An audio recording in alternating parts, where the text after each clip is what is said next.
Good Hi, afternoon, guys. Coach. Welcome. Hi, Could you just how you give us doing? a couple of quick notes on how the practice went today, and then we'll take questions. Yeah, good practice. I think it was energetic. Guys are beginning to realize that we're getting close to game day. But at the same time, still some stuff to clean up. You know, coaches were never pleased, never content. So still some stuff to clean up, but that's good. We need something to chew on them a little bit for these next couple of days. Okay, we'll take questions from Darnell, Jay, and Jake. Yeah, Coach, how does the loss of Matt Bushman impact the way you maybe approach play calling with you and the other offensive coaches for Monday? Yeah, that's a great question. And I'd like to start by just saying a couple of words about Matt, if you don't mind. I'm hurt for the kid. I really am. I've been coaching for 28 years, and maybe only another time or two do I remember an injury that saddened me as much as this one did. Just because I've seen so much growth in Matt the past couple of years, the way that he's trusted us as a coaching staff, the way that he's developed as a leader, as a complete player. And I have no question that he was in position to have a tremendous senior year. And so we'll miss him. We really will. We'll miss his leadership, and we'll miss his play on the field. However, the show goes on, right? And so the next step for us as a coaching staff was to sit down and say, okay, you don't replace Matt, but how can we do our best collectively to make up the difference? And that's what it's going to take. It's not going to take any one player just taking his spot. It's going to be a collective group effort to do that. And so there were some plays that Isaac Rex might just take his spot. Maybe another play, Mason Wake might. On some plays, we changed some from 12 personnel to 11 personnel. So there are a number of plays where we just insert another tight end. Some plays we might target someone a little bit differently as the primary receiver. But it certainly affected our game plan. And the first thing was to try to do our best to get the right guys in the right spots. As a follow-up, how well do you think those young guys are prepared to face their first game on Monday? How do you prepare them and maybe some of the other guys that had experience for different roles? Yeah, so, the two guys at tight end that will take the lion's share of those reps will be Isaac and Mason. And, Mason has played a fair amount, and Isaac has played a little bit. And so I have no question that the two of them have the ability to get the job done. It will be a big challenge playing against a really good team and a really good defense in their first game. And so I would suspect that they'll play well. I think they'll rise to the challenge, but it'll be work for them for sure. And the answer, I guess, a more direct answer to your question is just give them as many reps as we can to get them ready for those scenarios. Jeff, looking back, could you describe kind of this roller coaster of emotions you've gone through from when it looked like the season was on the brink till now being on the precipice of a national televised game on Monday? Yeah. So for me, it started the day that spring ball got canceled. I was we were in our offensive staff room preparing for practice, and every few minutes something else would happen. Something else would get canceled, and Eric Mateo said to me, might as well just stop. We're not going to have practice. We're fixing to cancel spring ball. And I said, no, I just can't believe that. And sure enough, before long, that's what happened. And I was honestly depressed for a few days. I love football. I love my job so much that I was missing football there for a little while. And then I kind of settled in and really enjoyed the time with my family and made the most of that. But I still felt like there was a piece of me that was missing for a while. And I love my wife and my kids as much or more than almost anybody. But I was missing being around these guys, and I was missing the purpose that I feel in being a part of this team. And I think all of our guys were.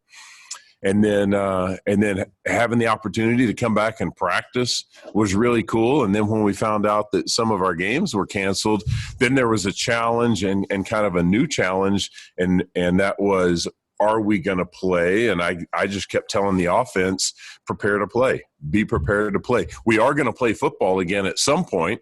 We don't know who will play, and we don't know when that first game will be, but we will play football again someday. And we just need to be ready for that day and for whomever is slated on our schedule first. And I'll commend our team for being willing to do that. And yeah, the position that we're in now, to be this close to playing a big game is exciting. I feel really blessed to be in the opportunity, and I'm thankful that when everybody else in the West is not playing, that we still get a chance to.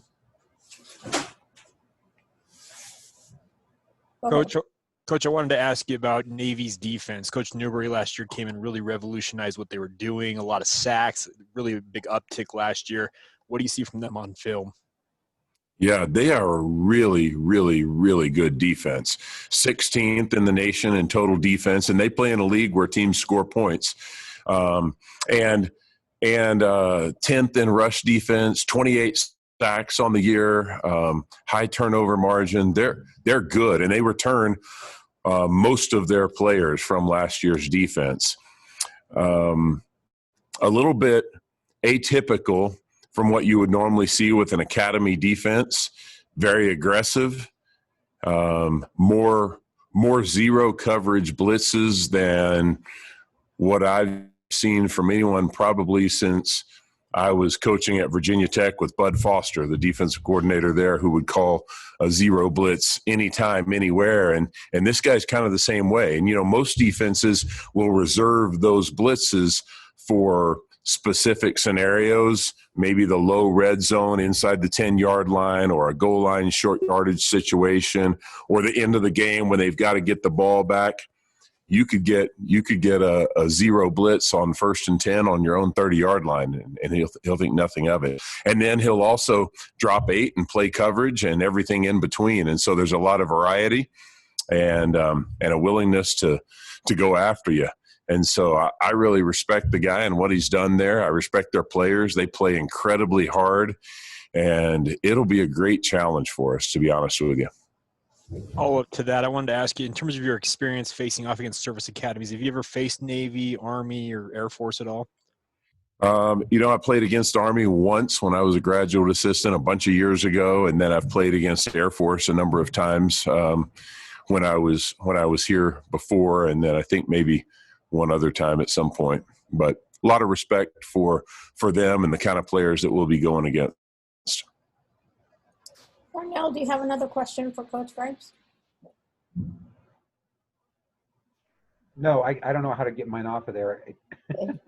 I thought you guys did that. No, that's all right. Mitch, we'll take your question. Yeah, Coach, just want to get maybe an update on the running back room. Noticed that there was an oar listed between Lopini and Tyler Algier. What did Tyler do to really rise up that depth chart and make it maybe an oar situation between him and Lopini? Yeah, so we have a lot of confidence in both of those guys, and I think the first thing Tyler did is he got himself into the best shape of his career. He's leaner than he has been, stronger than he has been, faster, and so I think he's in better shape than he's ever been in before. Has run really hard and really physical in this camp, and then he's proven himself in the other areas as well as a receiver and as a blocker. And so he's really stepped his game up and showed us that we can trust him to that extent. So I like both those guys. What's the availability? There's been some reports about Hinkley Rapati. What's his availability on Monday night? Have to ask the head coach about that. Is he season ending or injury? Yeah, I'm not going to comment on any injuries that haven't been already publicly discussed. Really noted. Thanks. Jay, do you have another question? I don't know. I'm Okay. same thing. I don't know how to take Anyone my else? hands on. Okay, anyone else have any questions for Coach Grimes? Mitch I've got one. or Jake? Okay. Sorry. Coach, I just wanted to ask you, in terms of going into this game, you already talked a little bit earlier about how much you've been looking forward to this. How do you assess the readiness of your offense at this point? I think we're about where we should be with the number of days that we have left. Certainly not ready to play tomorrow, but you never really are until you get to the day before the game. So I think we're about where we need to be. But when you're playing young guys, particularly when you're playing young guys in large roles, you can't get enough reps of them doing the things that they'll have to do. There's so much experience at a number of positions, and in some of those other positions, we will use younger guys in an auxiliary role, maybe at receiver or something like that. But at the position of tight end, where you have young guys who are gonna fill the entire void, that's where you just want every moment that you can have leading up to the game. Jeff, you talked a little bit earlier about how successful this Navy defense was last year, but I'm curious, that defensive line that they have is a little bit lighter. You're looking at a lot of guys that are 257 compared to your offensive line, which is over, 300 plus pounds across the board. I mean, maybe what challenges come from facing a unit that maybe in terms of weight and size is significantly smaller? What maybe challenges does that pose? Yeah, they're very active. They don't sit in the same spot and just let you block them. Teams like that typically are going to move around a lot, and they're no exception. They move around a lot, and they, you're not 10th in the nation in run defense without understanding how to stop the run. And so the way they do that is not necessarily with size and bulk, but with numbers and challenging blitz patterns. So what I mean is, if you have 6 blockers, then they add a 7th and play man coverage, or they create a challenge for your blocking scheme by running 2 guys this way and another guy that way. And they'll present a lot of numbers on the line of scrimmage for us to block, either prior to the snap or soon after the ball is actually snapped through one of those blitz patterns. And so while they may not be the biggest guys, they're incredibly active, play really hard, really good technicians, play well with their hands, and like I said, they're gonna stop the run with numbers and patterns. And then finally, from me, I mean, how important is it in this game to have that balance against a defense that is one of the best defenses in college football from a year ago?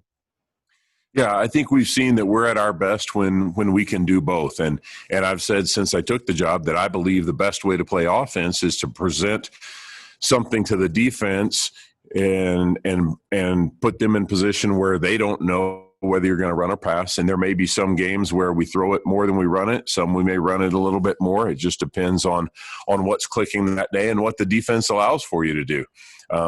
Regardless, I think it's important for us to be able to do both. When we're running the football effectively, then our passing game's a little bit better. When they have to respect us throwing the ball down the field, it opens up the run game a little bit more. So they work hand in hand, and that'll certainly be the case on Monday. Thanks, Jeff. Darnell? Yeah, Jeff, reporters love to ask this question. Are you going to be in the press box or on the sideline this year?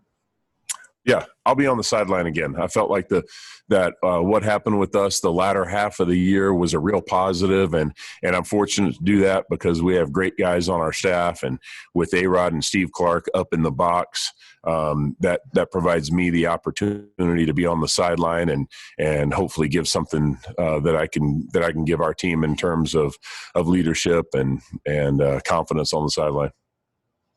Okay, thank you, Coach. That wraps it up. All right. Thanks, guys. Have a good one.